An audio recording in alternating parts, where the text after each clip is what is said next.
Soy Juan Luis Recio, nacido en Melilla en 1953. Actualmente soy socio de Alas Coruña, la Asociación por la Libertad Afectiva y Sexual. Mis relaciones y sobre todo mis afectos han ido dirigidos a personas de mi mismo sexo.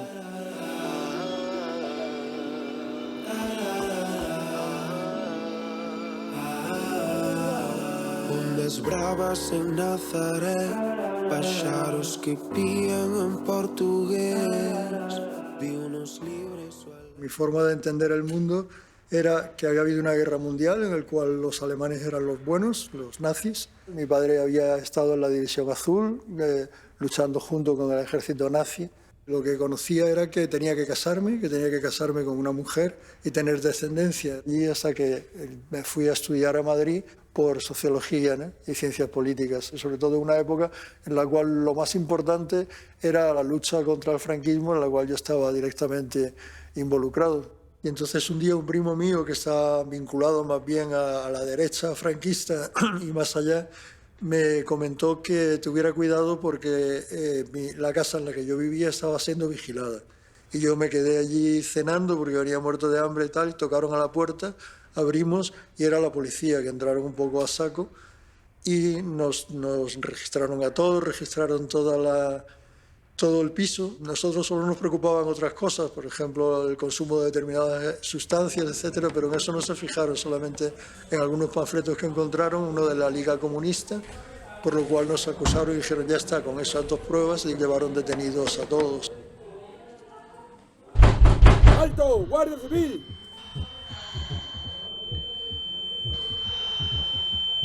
Javier era un compañero de colegio mayor que llegó a la vez que yo, si no me equivoco, en el año 70 o por ahí. Y entonces pues éramos del grupo de amigos que se fue creando en el colegio mayor, que éramos los progres. Fuimos solamente amigos, pero poco a poco me fui sintiendo atraído, y yo creo que también él, que esa relación no era pública, pero no porque la ocultáramos, o sea, simplemente porque nuestra forma de entender la vida y las relaciones era así. Tenía que terminar tarde o temprano, lo que pasa es que terminó de forma, digamos, radical. O sea, yo quizá me lo tomé un poco mal, en el sentido de que él quisiera irse y no quería mantener una relación a distancia.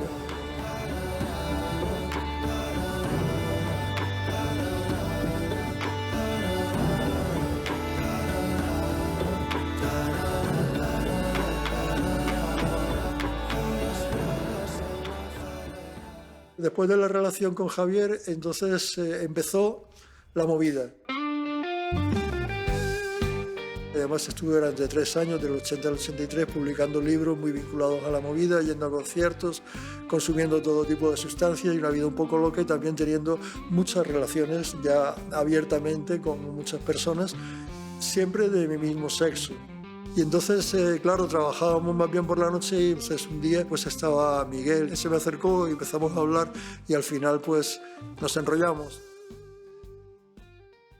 Establecimos una relación y se vino a vivir conmigo a casa, etcétera, y lo cual pues ya era público. Yo nunca he salido del armario en el sentido estricto de decir, solamente con mis padres, a lo mejor. Y entonces pues mi padre dijo que yo podía hacer en mi casa lo que quisiera, pero que Miguel no podía volver a entrar porque le dábamos el ejemplo a las niñas. Entonces, claro, yo tuve que tomar la decisión de dejar de ir a casa de mis padres. Y entonces nos veíamos Miguel y yo con mi madre fuera de casa, y comíamos por ahí de vez en cuando, etcétera. Y fue una época un poco pues dura en ese sentido, ¿no? Y luego el problema principal surgió cuando descubrí que estaba enganchado a la heroína, sinceramente, y eso fue una época muy tortuosa, unida también pues a la muerte de mi propio hermano en el año 88 y a la muerte de otros amigos y de gente muy querida durante esos años, con motivo principalmente, en la mayoría de los casos, del SIDA, ¿no? Y entonces, en el caso de Miguel, en un momento dado me di cuenta de que no podía solucionarlo, todo lo que había intentado había fracasado, y entonces lo que hice fue hablar con un amigo que vivía en Santiago de Compostela y me dijo que había un trabajo que no sabía si me iba a interesar, de jefe de protocolo de la Xunta de Galicia en la época de Fraga Iribarne, pero al final decidí cogerlo, y previamente pues le dije a Miguel que yo me iba y que se terminaba nuestra relación. Él estaba en aquella época en el proyecto Hombre ya. Un día me llamó a la oficina y me dijo que había encontrado un trabajo, que se encontraba muy bien y que quería que yo lo supiera. Y a los pocos días me llamó su madre por la noche para decirme que había aparecido muerto en unos servicios públicos de un bar de Madrid por culpa de la jeringuilla.